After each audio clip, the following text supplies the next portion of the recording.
नमस्कार देवी और सज्जनों, मेरा नाम है मुकुल देव वृक्षपति। आप लोग लाइव टाइम्स टीवी देख रहे हैं और इस समय पर आप लोगों के बीच में हम हाजिर हैं हिमाचल की बात लेकर। हिमाचल का मॉर्निंग बुलेटिन, जिसमें हम आप लोगों को हिमाचल प्रदेश में चल रही तमाम गतिविधियों के बारे में बताते हैं और आप लोगों को बताते हैं प्रत्यक्ष या अप्रत्यक्ष तौर पर किस तरह से आपके जीवन में ये असर डाल सकती है। इन सभी बातों को लेकर आप लोगों के बीच में इस बुलेटिन में आते हैं। तो उम्मीद है कि आप जल्दी से जल्दी जुड़ेंगे और उसी के साथ इस स्ट्रीम को जितना ज्यादा हो सके शेयर करेंगे, लाइक का बटन लगातार दबाते रहें और कमेंट के माध्यम से अपने विचार अवश्य व्यक्त करें। तो हिमाचल की बात शुरू करते हैं। हिमाचल की बात की यदि बात करें तो सबसे पहले मुख्यमंत्री जी से बात शुरू करेंगे। हिमाचल प्रदेश के मुख्यमंत्री कल दिल्ली रवाना हुए थे और उसके बाद आज प्रतिभा सिंह, प्रदेश अध्यक्ष जो हैं कांग्रेस की, वो भी यहां पर दिल्ली की ओर रवाना होंगे और उसी के साथ साथ धीरे धीरे करते करते हमारे कैबिनेट के काफी मंत्री भी वहां पर जाएंगे। अब ये क्यों जा रहे हैं वो आप लोगों को यहां पर बताएंगे। देखिए, सबसे पहले तो आप लोगों को बता दें कि कांग्रेस का एक अधिवेशन होने वाला है और उसी अधिवेशन के चलते यहां पर जो ये मुख्यमंत्री हैं वो यहां से पहले दिल्ली गए हैं और कल वो यहां पर राजस्थान की ओर रुख करेंगे। फिलहाल के लिए अभी वो राजस्थान की ओर नहीं गए हैं, लेकिन धीरे धीरे वो वहां पर रुख करेंगे, तो आपको उसके बारे में यहां पर जानकारी देंगे और उसी के साथ साथ यहां पर आप लोगों को बाकी की सारी जानकारी भी देंगे। तो सबसे पहले तो यही आपको बता देते हैं कि जो मुख्यमंत्री हैं वो पिछले कल हमारे बीच में दिल्ली की ओर रवाना हुए। उसी के साथ साथ आज की यदि हम बात करें तो जो हमारे बीच में कांग्रेस के प्रदेश अध्यक्षा है प्रतिभा सिंह जी, वो भी दिल्ली की ओर रवाना होंगी। शिमला से दिल्ली वो रवाना होंगी और कल सुबह दिल्ली से अखिल भारतीय कांग्रेस कमेटी के राष्ट्रीय महाधिवेशन में शामिल होने के लिए वो रायपुर रवाना होंगी।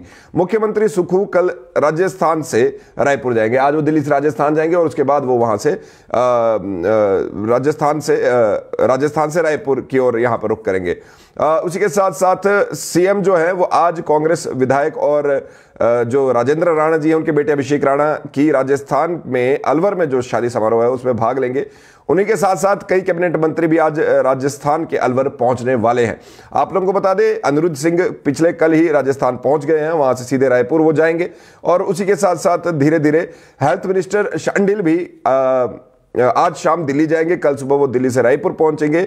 विक्रमादित्य सिंह परसों शिमला से दिल्ली और वहां से रायपुर जाएंगे और हिमाचल के 24 से 26 फरवरी तक रायपुर में होने वाले महाधिवेशन में ऑल इंडिया कांग्रेस कमेटी में हिमाचल के प्रतिभा सिंह, सुखविंदर सिंह सुक्खू जी, आनंद शर्मा जी, उसी के साथ विधायक और पूर्व अध्यक्ष कुलदीप राठौर जी और गोकुल बुटेल सहित कई नेता यहां पर भाग लेने वाले हैं। आप लोगों को बता दें 15 संसदीय सेवा दल रायपुर रवाना हुआ है और इनका जो प्रदेश सेवा दल की अगुवाई जो है वो सेवा दल के प्रदेश अध्यक्ष अनुराग शर्मा कर रहे हैं। जो दिल्ली से शिमला से दिल्ली पिछले रात हमारे बीच में ये टीम रवाना हुई है। इस टीम में रीना पुंडीर, राजविता, नीरू, पवन चौधरी, शालू, निर्मला कुमारी, वीरेंद्र ठाकुर, संदीप ठाकुर, ये सभी लोग यहाँ पर मौजूद हैं। इनके साथ और लोग भी यहाँ पर मौजूद हैं। आप लोगों को इसी के साथ साथ ये भी बताना यहाँ पर जरूरी रहेगा कि 27-28 तक ही हमारे बीच में अब सरकार जो है यहाँ पर वापस पहुंचने वाली है। आप लोगों को बता दें कि देखिए, सबसे पहले तो जैसे कि आज मुख्यमंत्री जो है वो शिरकत करेंगे वहां पर विधायक राजेंद्र राणा के बेटे की शादी में और उसी के साथ साथ 24 से छत्तीसगढ़ में कांग्रेस का 3 दिवसीय राष्ट्रीय महाधिवेशन शुरू हो रहा है। उसी के साथ 26 को राष्ट्रीय महाधिवेशन का समापन यहां पर है कांग्रेस के और उसके बाद आप ये रखिए कि वापस आएंगे। आपको ये भी यहां पर जानना बहुत जरूरी है कि आते ही हमारे बीच में यहां पर कैबिनेट मीटिंग होने वाली है। तो हिमाचल प्रदेश के लिए एक, जैसे जो आप लोगों के बीच में अगर बताया जाए तो एक महत्वपूर्ण ये आने वाला समय इस समय पर होने वाला है। आप सभी लोग जो यहां पर जुड़े स्ट्रीम को जितना ज्यादा हो सके शेयर अवश्य करें और लाइक का बटन अवश्य दबाएं। मैं हमेशा कहता रहता हूं, आज भी आप लोगों से यही दरख्वास्त हमारी रहेगी कि भाई आप लाइक का बटन अवश्य दबाते रहें और कमेंट के माध्यम से अपने विचार अवश्य व्यक्त करें। तो लाइक का बटन लगातार दबाते रहे, कमेंट से अपने विचार अवश्य व्यक्त करें और स्ट्रीम को जरूर शेयर कीजिए। देखिए, लाइक का बटन दबाने से क्या होता है कि और लोगों तक भी जानकारी पहुंचाने में हमें मदद मिलती रहती है और शेयर से तो वो ज्यादा मदद मिलती है। तो 3-4 बड़े ग्रुप्स में उसे शेयर कर दीजिए और उसी के साथ कमेंट, क्योंकि सबसे बड़ा जनतंत्र हिमाचल प्रदेश है, लोकतंत्र हिमाचल प्रदेश है और आप इसके सूत्र, आप लोग जो हैं ये इसके सबसे महत्वपूर्ण कड़ी है। आप ही राजा है, जनता ही राजा है। तो जनता क्या सोचती है, राजा क्या सोचता है, वो जानना यहां पर बहुत महत्वपूर्ण रहता है। बहरहाल जैसे कि मैंने आप लोगों को बताया कि काफी नेता दिल्ली रवाना हो चुके हैं, कुछ होंगे और उसके बाद वो राजस्थान की ओर भी बहुत से नेता यहां पर रुख करेंगे। उसके वापसी के बाद जैसे कि मैंने आपको बताया कि यहां पर कैबिनेट होने वाली है और अगर हम कैबिनेट की बात करें तो कैबिनेट हमारे बीच में सीधा ही जैसे वो आएंगे, हालांकि कोई एक, आप लोगों को बता दें, कोई एक पर्टिकुलर डेट तो उस पर बोली नहीं गई, लेकिन रायपुर से सरकार जब शिमला लौटेगी जाएगी तो कैबिनेट मीटिंग बुलाई जाएगी, ये जरूर कहा गया है, जिसमें जो सरकार द्वारा शिक्षण संस्थान बंद किए गए हैं उन्हें खोलने पर, महिलाओं को 1500 देने पर, उसी के साथ साथ ओपीएस के एसओपी बनाने पर, 1 लाख नौकरियां देने पर, ये सारे जो महत्वपूर्ण फैसले हैं वो उस दौरान ही लिए जाएंगे और उस दौरान ही इस पर बात होगी। तो एक महत्वपूर्ण कैबिनेट यहां पर होने वाली है। हालांकि जितनी भी कैबिनेट रही वो बहुत महत्वपूर्ण रही। पहली कैबिनेट में ओपीएस बहाल तो कर दी गई, लेकिन अभी तक जो स्टैंडर्ड ऑपरेटिंग प्रोसीजर है, जिसको मानक संचालक प्रक्रिया बोलते हैं, वो यहां पर अभी तक नहीं आई है। तो वो भी अभी आएगी, तो वो भी बहुत महत्वपूर्ण है। महिलाओं को 1500 देने पर अलग अलग प्रश्न है, अलग अलग उत्तर उसके मिल रहे हैं, उस पर यहां पर हमारे बीच में प्रतिक्रिया देखने को मिलेगी और उसी के साथ साथ बाकी सब चीजें होंगी। उसी के साथ राष्ट्रीय महाधिवेशन है कांग्रेस का, तो कुछ बड़ा यहां पर हो सकता है, आगे के लिए यहां पर रणनीति तय हो सकती है, तो वो सब भी हमारे बीच में होगा। इसी के साथ साथ आप लोगों को बता दें, हिमाचल प्रदेश का जो विधानसभा का बजट सत्र है वो भी यहां पर अब शुरू होने के लिए उसकी डेट्स भी आ चुकी है, उसके बारे में भी आप लोगों को यहां पर बताना जरूरी है। और जैसे कि मैं आप लोगों को लगातार कह रहा हूं, आप लोग स्ट्रीम को जितना ज्यादा हो सके शेयर करें, लाइक का बटन अवश्य दबाएं और कमेंट के माध्यम से अपने विचार अवश्य व्यक्त करें। देखिए, जैसे कि हम लोग यहां पर आप लोगों को बता ही रहे हैं कि हमारे बीच में जो हिमाचल प्रदेश का बजट सत्र है, जो हिमाचल प्रदेश पहला बजट अपना यहां पर पेश करेगी ये सरकार, तो वो बजट सत्र के लिए यहां पर अब तैयारी शुरू हो चुकी है, उसके लिए डेट भी आ चुकी है। आप लोगों को बता दें, हिमाचल प्रदेश का जो बजट सत्र है वो हिमाचल प्रदेश की जो सरकार है वो 17 को अपना बजट प्रस्तुत करेगी। 14 मार्च से बजट सत्र शुरू होगा और 6 अप्रैल को इसका समापन होगा। और इस बीच में 14 मार्च से विधानसभा का बजट बुलाने की अनुमति यहां पर राज्यपाल शिव प्रताप शुक्ला जी ने दे दी है। आप लोगों को बता दें, इस दौरान जो हमारे बीच में 17 मार्च को यह बजट पेश होने वाला है और 29 मार्च को यह पारित किया जाएगा। बजट सत्र 14 मार्च से शुरू होकर 6 अप्रैल को इसका समापन होगा। 14 मार्च से विधानसभा का बजट सत्र जो शुरू हो रहा है उसकी अधिसूचना जारी कर दी गई है और इस संबंध में हिमाचल प्रदेश विधानसभा सचिवालय ने भी सत्र की बैठकों की अस्थायी जो एक रूपरेखा है वो तैयार कर दी है। आपको बता दें कि इसके जो हमारे बीच में बजट है वो पारित होने के साथ ये हमेशा एक गर्म माहौल वहां पे रहता है, वो आप लोगों को जैसे जानकारी है ही है। इसके साथ साथ ही आप लोगों को बता दें, 15 मार्च को शासकीय और विधायी कार्यों के अलावा सामान्य चर्चा और विनियोग विधेयक का प्रारंभ भी होगा। 16 मार्च को गैर सरकारी सदस्य दिवस होगा। 17 मार्च को वित्तीय वर्ष 2023-24 का बजट अनुमानों को प्रस्तुत किया जाएगा। 2 दिन के अवकाश के बाद 20 मार्च को शासकीय और विधीय कार्यों के तहत वित्तीय वर्ष 2023-24 का बजट अनुमानों पर चर्चा शुरू होगी। चर्चा 29 मार्च तक चलेगी। 27 और 28 मार्च को 2023-24 के मांगों पर चर्चा और मतदान होगा। 29 मार्च को बजट अनुमानों को पारित किया जाएगा।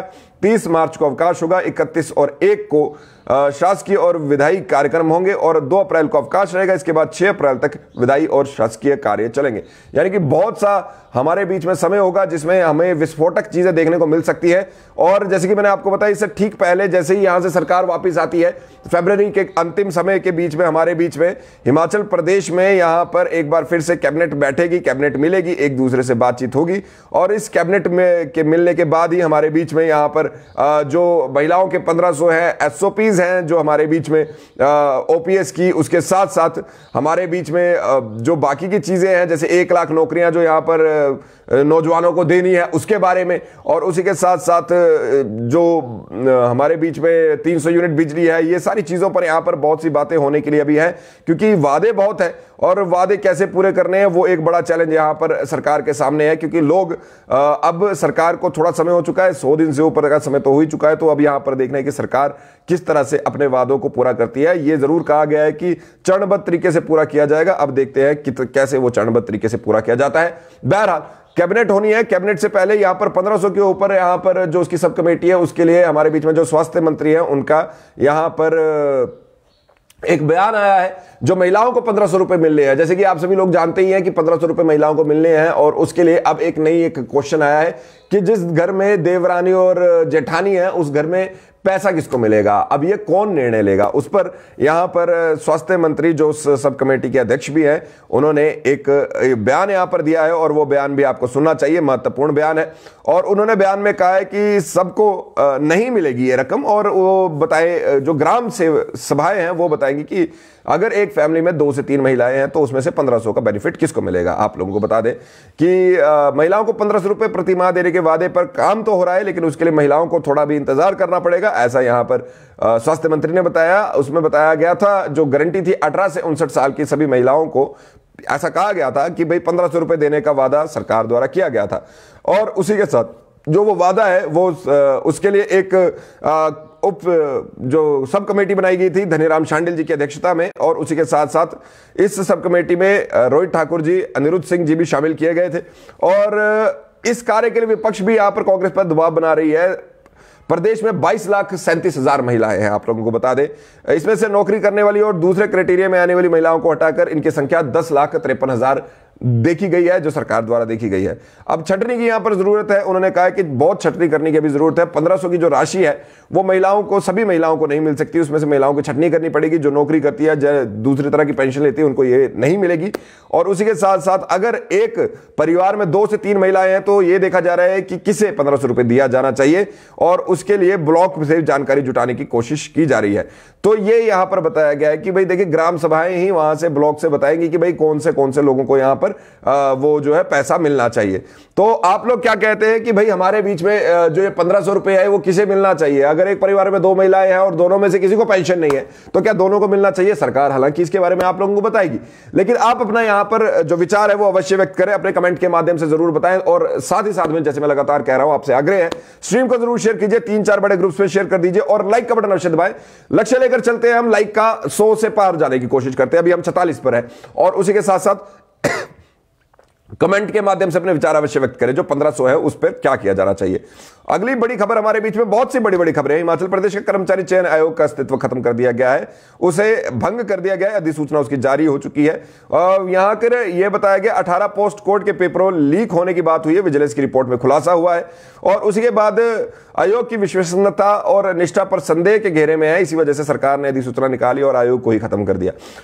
अपनी जो विजिलेंस की रिपोर्ट है उसमें, जैसे कि मैंने आपको बताया कि उनके विश्वसनीयता और निष्ठा को संदेह में रखते हुए उन्होंने ये बताया कि भाई कोई भरोसा नहीं है यहाँ पर, और प्रदेश कर्मचारी आयोग को अस्तित्व ही खत्म कर दिया गया, सरकार ने इसे भंग कर दिया है। मंगलवार देर शाम को इसकी अधिसूचना जारी की गई और उसके बाद पत्रकारों को जानकारी देते हुए मुख्यमंत्री जी ने कहा कि पिछले 3 वर्षों में हुई अनियमितताओं के मद्देनजर राज्य सरकार ने हिमाचल प्रदेश कर्मचारी चयन आयोग हमीरपुर को तत्काल प्रभाव से भंग करने का निर्णय लिया है।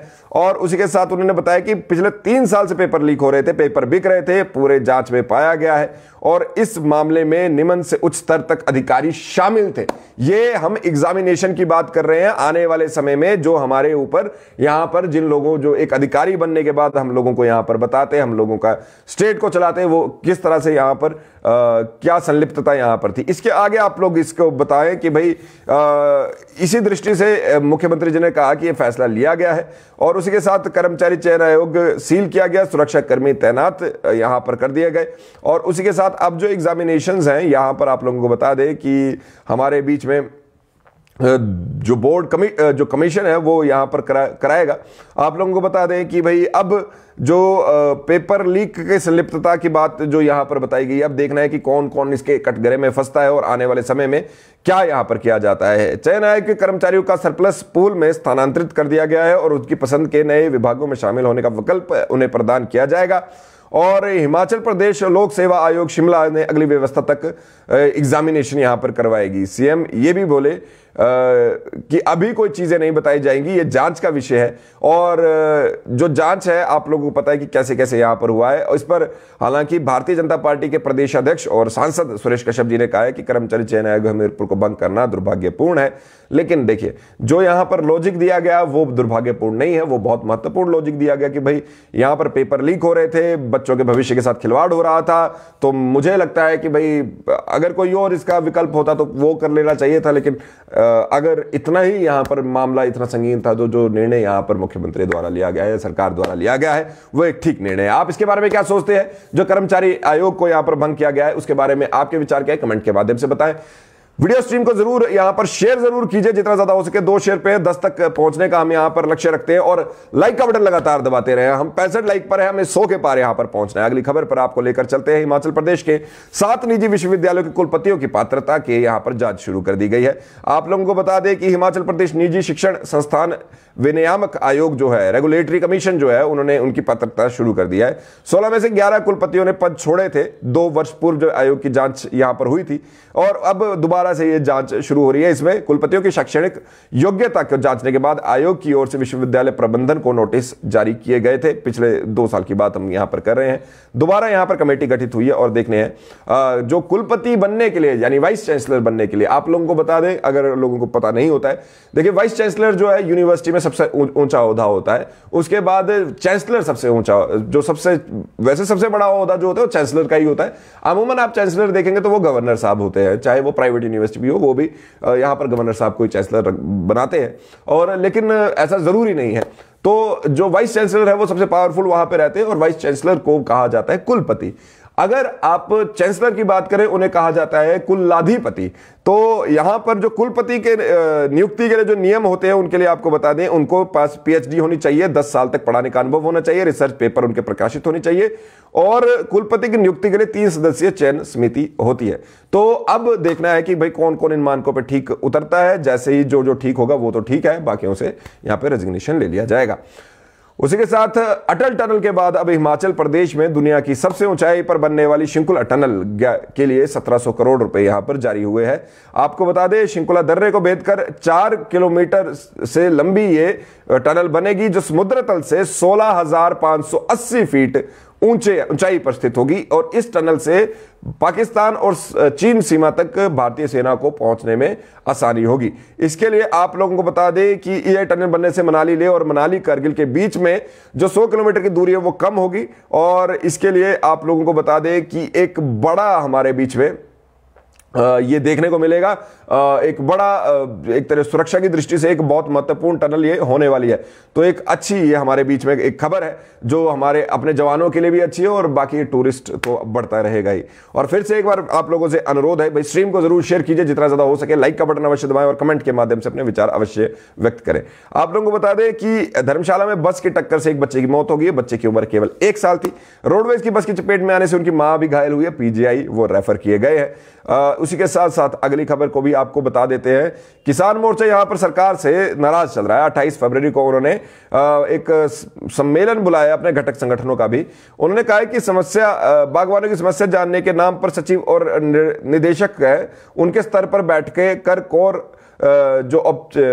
कर यहां पर औपचारिकताएं निभाई जा रही है, जबकि बागवानों की मांगों का समाधान मुख्यमंत्री की अध्यक्षता में बैठक बुलाकर नीतिगत फैसलों के जरिए हो सकता है। वो वहां पर फैसले नहीं लिए जा रहे हैं, लेकिन यहां पर यह जरूर हो रहा है कि भाई जो फैसले लिए जाने हैं वो एक मीटिंग करके उसकी औपचारिकता यहां पर निभाई जा रही है, बस उससे ज्यादा कुछ नहीं है। 28 फरवरी को शिमला में जो किसान मंच है, उन्होंने 27 घटक संगठनों का सम्मेलन बुलाया है, और यहां पर मंच ने सरकार को चेताया कि किसान बागवानों की अनदेखी से ही भाजपा सदन सत्ता गंवाई है, और किसानों ने सेब उत्पादक क्षेत्रों की 17 में से 14 विधानसभा सीटें कांग्रेस की झोली में डाली है। इसलिए सरकार को उन्हें हल्के में नहीं लेना चाहिए।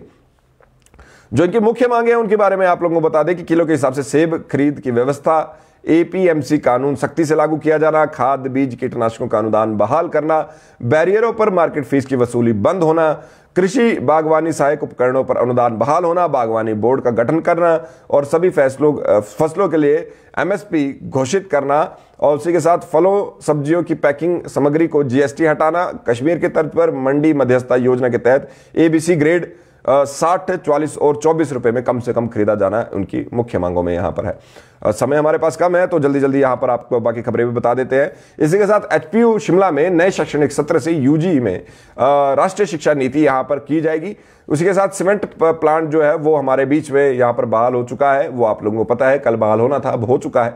और उसी के साथ साथ अब जो वीआईपी नंबर, इसको हम बताते हैं, उससे पहले आप लोगों को बता दें हिमाचल प्रदेश में पिछले कल हमारे बीच में तेज ओलावृष्टि ज्यादा हुई।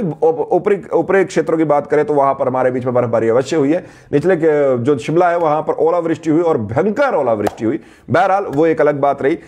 उसी के साथ साथ आपको बता दें कि वीआईपी नंबर जो लगा रहे, जिसके बीच में हमारे बीच में यहां पर जो बड़े बड़े नीलामी हुई थी, उसमें अब दूसरे व्यक्ति को, जिन्होंने 1 करोड़ 11 लाख की बोली लगाई है, संजय कुमार जी उनका नाम है, शिमला के रहने वाले हैं, उनको मौका मिला है क्योंकि जो पहले व्यक्ति हैं वो अभी नहीं आए हैं।